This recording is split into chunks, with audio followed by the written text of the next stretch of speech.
আমরা যখন দোয়া চাই আর আমাদের দোয়াখানা যখন কবুল না হয়, আমরা মনে মনে ভাবি আল্লাহ আমাদের কথা শোনে না, আল্লাহ আমাদের দেখে না, আল্লাহ আমাদের দোয়া কবুল করে না, আল্লাহ আমাদের দোয়া মঞ্জুর করে না, আল্লাহ আমাদের দিক থেকে মুখ ফিরিয়ে নিয়েছে, আল্লাহ আমাদের কষ্ট বোঝে না, আল্লাহ আমাদের উপরে রহমত নাজিল করে না। এমন করে আমরা বলতে থাকি আর অভিমান করতে থাকি, এমন করে আমরা মনে মনে কত ধারণা করি, কত চিন্তা করি।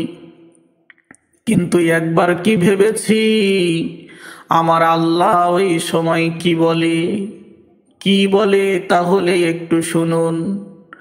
আল্লাহ বলেন, তুমি হয়তো বহুবার দোয়া করেছো আর এখন চুপ হয়ে গিয়েছো, হয়তো কষ্টে আর আমাকে ডাকতেও পারো না, কিন্তু আমি জানি এই নীরবতা, এই চাপা কান্নার মাঝেও তুমি আমাকে চাও।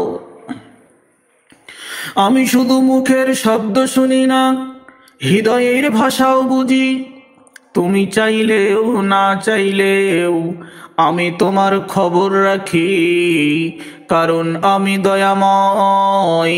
আমি কখনো তোমার নীরব প্রার্থনা বৃথা যেতে দেই না।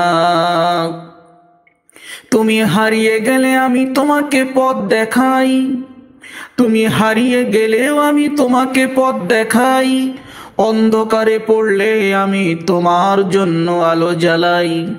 তুমি যখন ভাবো আমার দিকে কেউ নাই, আমার দিকে কেউ নাই, আমি তখনও বলি আমি আছি, কারণ আমি তোমার রব, আমি তোমার রব। আমি কখনো তোমাকে ছেড়ে যাই না।